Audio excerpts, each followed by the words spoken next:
Sup YouTube, it's ZapdosTCG here and welcome back to another TCG video on my channel. On this channel you get daily Pokemon TCG content, so be sure to hit that subscribe button if you're new to the channel, so you're gonna stay up to date with the competitive scene in the Pokemon trading card game. And if you like what you see, feel free to leave a like. Only requires one tiny second every time and you're helping out the channel tremendously. With that being said, the Champions League over in Tokyo, a wonderful city by the way, I've visited there before. There was actually a tournament happening there with almost 5,000 players. I know, it's crazy. The Pokemon TCG has grown so much, and that's not even like half of the people that wanted to participate in this tournament. Japan is actually doing the lottery system, so specific people can register for tournaments and others cannot.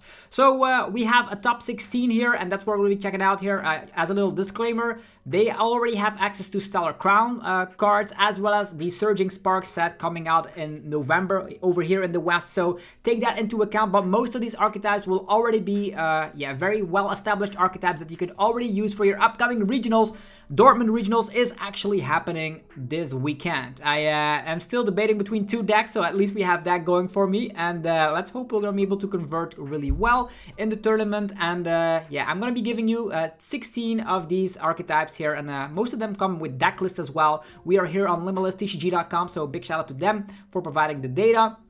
And also you should note that Japan is playing best of 1. They're playing 7 rounds during day 1 and then around 8 rounds during day 2. And then there's a top 16 happening. So they're playing best of 1. Take that into account when you're looking at the results of this Japan focus tournament. So Japan Champions League in Tokyo. So without further ado, let's dive into it with the first place winning list being Haruto Fujita with Raging Bolt Ogrepon. That's right, Raging Bolt winning a tournament.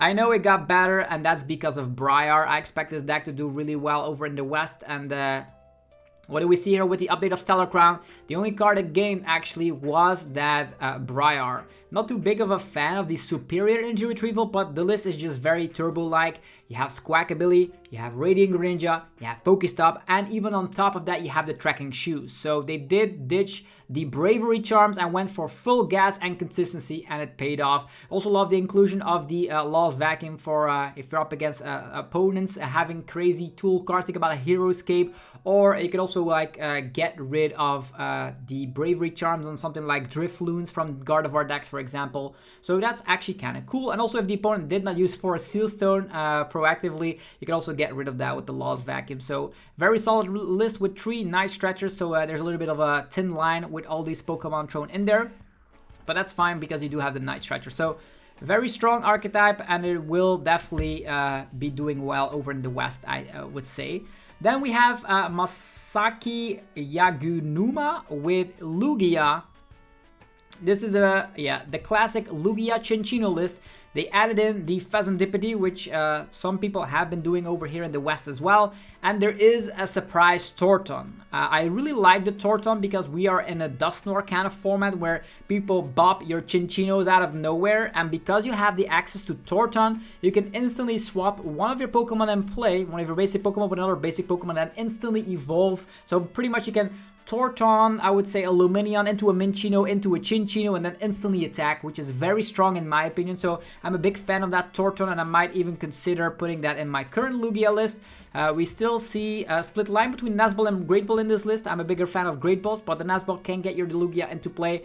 And other than that is the similar Lugia stuff we've seen before with the double Lumineon, and having access to Iron Hands and Blood Moon is very good in the Lugia 60. So Lugia still doing great. Surprise, no surprise there.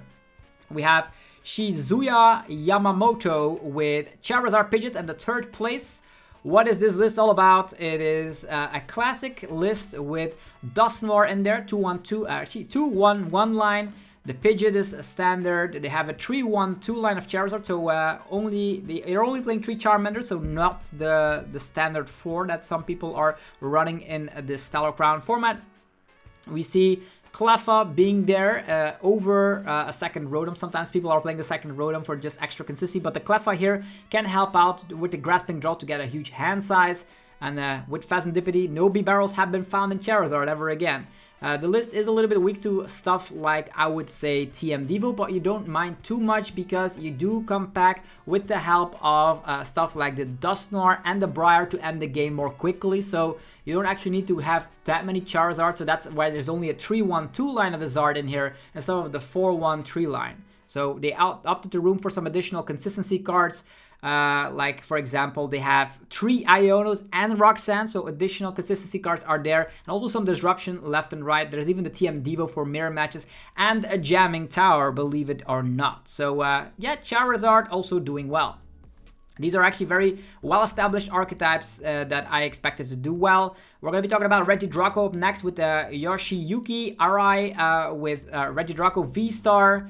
The list is pretty interesting as it does come packed with a Penny. I don't know why I personally would be playing Penny. The only reason you're playing Penny if you're starting with the Kyurem, so the opponent just says like, because you started with Kyurem, you can no longer Kyurem. That could be a reason why you're playing Penny. Another reason you could be playing Penny is to get rid of like a 2-price liability that you don't want and play anymore, something like a Squawk, for example. Or you can use the Penny to reuse the flying entry of the Halucha. So that's why the Penny is in there. If you're playing Penny, I am not too crazed about the fact that you could also be playing Noivern in the list. But I think with Penny, that's not enough to just go for lone Regidrago VSTAR being able to copy-paste Noivern. If you want to go for the Noivern strategy to beat Raging Bolt, which is the most popular, expected most popular deck in the format with Stellar Crown, you can, of course, rely on to scoop up Cyclone over Prime Catcher and then having access to something like Penny or Turo Scenario in combination with Scoop Up Cyclone and Noivern can get you that automatic victory right there. So yeah, there is a very cool list here. The list has the split line between Jamming Tower and the Temple of Sinnoh. Jamming Tower as a global used to just knock off stuff like Forest Sealstone from activating. Can also work against Gardevoir list, and there's the Temple, of course, for Lugia, but also could work surprisingly up against Terrapagus. Okay, that's the top 4 for you. And let's go to the number 5, Kento Kashimura playing Palkia Noctowl. Okay. Most people over in the West are a little bit more fan of Palkia combined with the Dusknoir engine this time around. It's a classic Noctowl with the barrel engine and the fan Rotom throwing in, even an Articuno to paralyze at one point, and a high amount of Irida, and it's a little bit all over the place, but Prime Catcher Cologne has never been that easy through the means of the Noctowl. If you wonder how many basic water energies, there's 7 of them in total, and you have a lot of one-offs because you can cherry pick them with the Jewel Seeker of Noctowl. Whether you want your E-Switch, your Glass Trumpet, your Cologne, you can get some stuff with the Noctowl, and definitely in combination with concealed cards into Irida, into Jewel Seeker, you can get a lot of stuff going. Briar also part of the deck, and that's gonna help out to just clean off games with the Terrapagus, because you can use not only the Trumpet and attachment of turn, but also E-Switch and attachment of turn onto the Terrapagus to then take multiple prize cards with the Briar. So solid list. If you want to play Palkia, this is going to be a treat for you, and the Area 0 under that helping you to get all the way up to 8 bench Pokemon, which means Palkia can hit ridiculous numbers. Then another Raging Bolt with Takehiro Katayama. Yeah, with Raging Bolt, Ogrepon again. What is different here? The only difference I see here is that this list is playing Bravery Charms and also is playing the Iron Bundle. So that did sacrifice a couple of Night Stretchers and also no Superior Energy Retrieval in this list. And I would say no Briar in this list as well. So they opted to make some changes. You have Bravery Charm for extra durability, and you also come back with an Iron Bundle. If your Pokemon catchers go down to the wayside, you can still push the opponent's active all the way down to the bench. Then another Regidrago VSTAR with Takuto Itakaki. Yeah, these names are difficult to pronounce. My apologies. So a classic list that we've come familiar with. People over in the West are also playing like the double Super Rod, and I think people have dropped down a little bit of their Temple of Sinnoh because they thought Lugia would not perform as well, and it is not performing too well over on the online circuit, so we'll see how that converts over in Dortmund regionals. But yeah, Regidrago is still around, and you do see that powerful impact that it comes back with, like 2 copies of that into that top 8. So Regidrago VSTAR is far from dead with the upcoming Stellar Crown format. Alright, continuing on, we have a Dragapult Pidgeot list, but we don't have the exact 60 quite yet. Be sure to return to Limitless to, of course, get that list, but it shouldn't be too different to the list I actually tested with on my channel before, so check that video out if you want to learn more about Dragapult Pidgeot. I did a lot of gameplay footage with the Dragapult deck, and I think it's very good in combination with that Sparkling Crystal, so it should be something similar that Shinichi Takatera played. Then, let's go to the top 16. That was the top 8, by the way. Ryoto Sawaguchi with Lugia. This Lugia list is actually playing Klefki. Was that other Lugia list playing Klefki? I'm actually going to check now. They're playing Torton. Okay, that makes a little bit of sense. But yeah, let's just take a look at this list. It is playing the random Klefki. Klefki, if you happen to start with it, is also gonna ruin your day because you cannot Lumineon for it, at least not that I know of. Like, let's see here, Klefki, it actually shuts down basic Pokemon, their abilities, both yours and your opponents. So the thing is that if you start with it, you cannot use Lumineon, which is actually very crippling. But on the other hand, you do play the fourth copy of Lugia right there as well. And you can start with any other Pokemon as well, like the Minchinos, the Blood Moon, the Iron Hands, even the Weird Eater in here. But the thing I see here with this Klefki, you could shut down Raging Bolt, and you can shut down something like a Regidrago VSTAR deck instantly on the very first turn. Because you do play the 4 copies of the Jet Energy, you're going to be able to Jet all the way to the active, and then, yeah, make sure that the Joust, the ability of Klefki, it's going to be the Mischievous Lock is going to be active. That means no more Radiant Greninja, no more tandem units, you name it. Like, you can shut down entire decks, and then you have the strategy to set yourself up. Another cool thing is that you can shut down Iron Thorns, which was a little bit popular over in Japan, but because people are playing the text for Iron Thorns becomes less good of a play. But the Klefki can shut down Iron Thorns' ability as well, so you can use that Summoning Star, which is actually super cool. You shut down Iron Thorns' ability, so you can Summoning Star, so you can get the Archeops in play, so you can then strike away, charge up a Blood Moon, and just take care of all these Iron Thorns blocking your path. So, very cool, unique. We have the double jamming tower. I'm a big fan of that. I played that at the World Championships myself, so I'm a big fan of it. And Lugia lives on, it seems. Moving forward, a Dragapult list that we also don't have access to, and it actually is not with the Pidgeot line, so I'm very curious to see what this list is.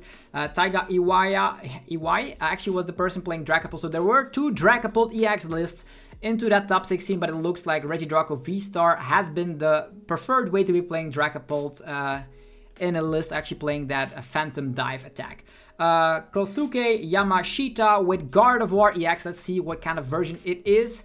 It is going to be a classic version, no rare candy, no squackability, no nothing, just a classic Guardy. They do come returning with the Mimikyu here, which is great against Regidrago, but also very great against Charizard. So Mimikyu returns to the list. It's a solid 60. They have the Enhanced Hammer for the Lugia matchup, having Fair Stamp, the double copy of the TM Evo. So just a streamlined Gardevoir list, and also comes back with the double copy of the TM Devo. Otherwise, Charizard is almost unwinnable. So if you are a fan of Gardevoir and you want to still be playing it, this is a 60 I would definitely recommend for you guys.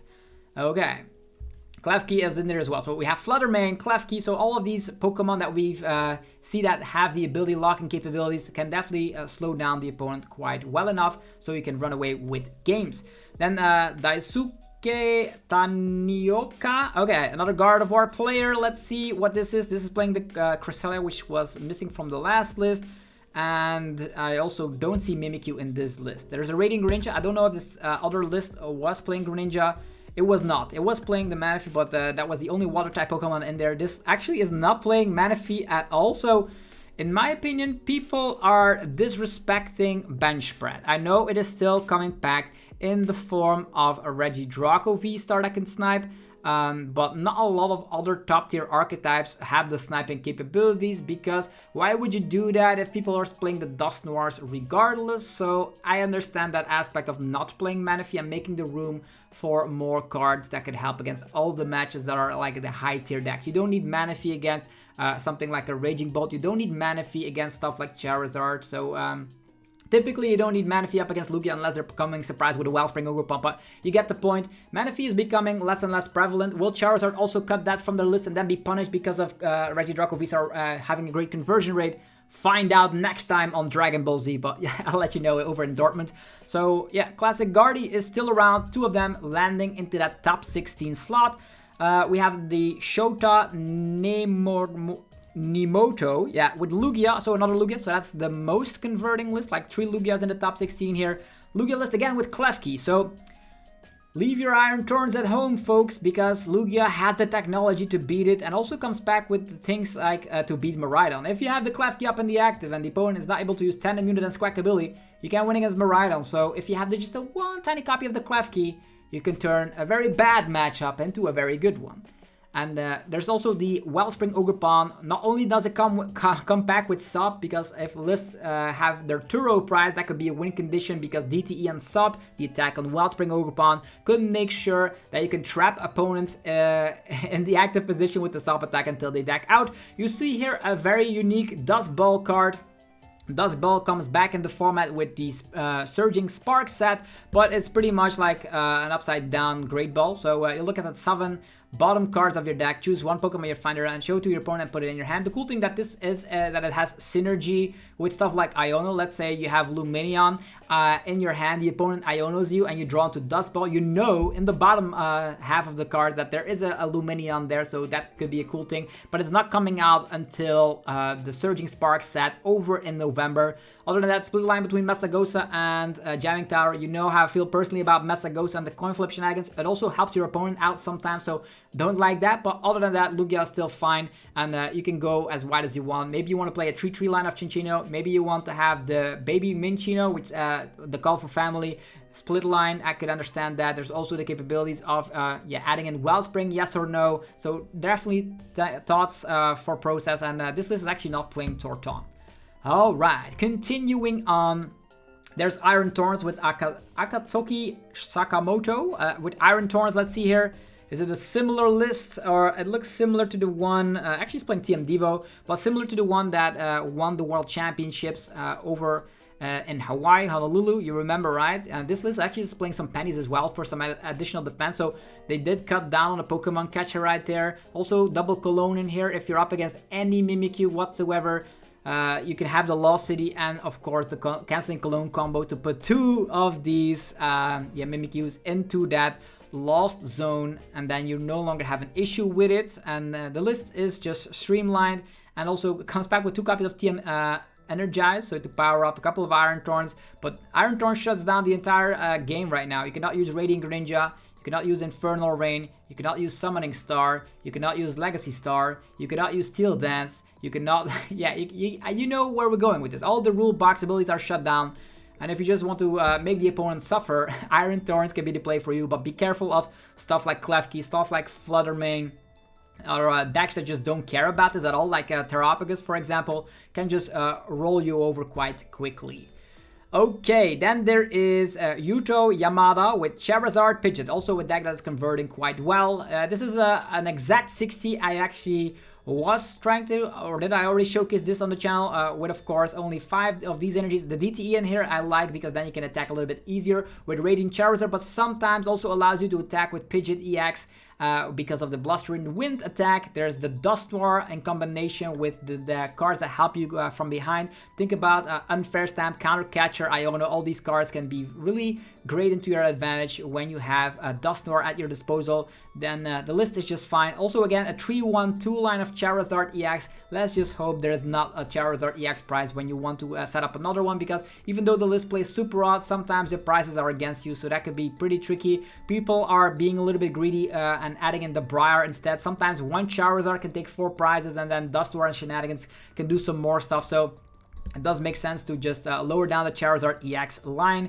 to then focus more on the Briar and the way you can just have additional prizes cheated out through the means of Briar or Dusknoir. So cool for sure, and also with TM Devo. So Charizard is being hostile to itself with TM Devos. There was a lot of TM Devo. TM Devo was in Iron Thorns, it was in Charizard, it was in Gardevoir, it's probably in the Dragapult list as well. So TM Devo was around, and for me personally, this is expected data. As I mentioned, the Surging Sparks is maybe gonna bring the Cerulege EX deck up to the front, but it's not anywhere near to the power level of these tier S/tier A decks. For me, the tier S decks are, of course, Raging Bolt, Charizard, and Dragapult, followed up by Regidrago VSTAR, Lugia, and Gardevoir. And then a little bit of the roguish category, Iron Thorns, Palkia, and Terrapagus are also thrown into the mix. So that's pretty much a little bit of a meta breakdown for the Champions League over in Tokyo, Japan, and it will be a little bit similar to the stuff we're going to be seeing over in Dortmund Regionals in a couple of days. If you enjoyed this video, let me know by rocking the hell out of the like button. Helps out in many ways. What was your favorite list that you saw today, or your favorite archetype, or what was the surprise of the tech cards you saw in the list? Let me know down below in the comment section. And also be sure to check out the sponsors that make the videos possible. DragonShield.com for your sleeves, binders, and deck boxes. Use that coupon ZapdosTCG to get 5% off your order. There's TC Evolutions to get 10% off on getting ability tokens, VSTAR tokens, and very unique damage counters with a very unique multiplier as well. Definitely go check it out and get 10% off using the coupon ZapdosTCG. PokémonStore.com for your TCG Live code card needs. You can have 5% off using the coupon ZapdosTCG. They have Stellar Crown, they have promo codes. Definitely check it out. And last but not least, CardMarket.com for European players, where you're able to buy and sell cards to people all across Europe. Use that referral name ZapdosTCG to help support the channel. So thank you all for watching today's upload. The Champions League in Japan was very cool to watch. There is a live stream that was over on the official YouTube right there. And maybe we could check out some games as well if you guys would love that. Let me know down below in the comments if you would be interested in seeing that. Have yourself a fantastic rest of your day, and I will see you guys tomorrow. Peace.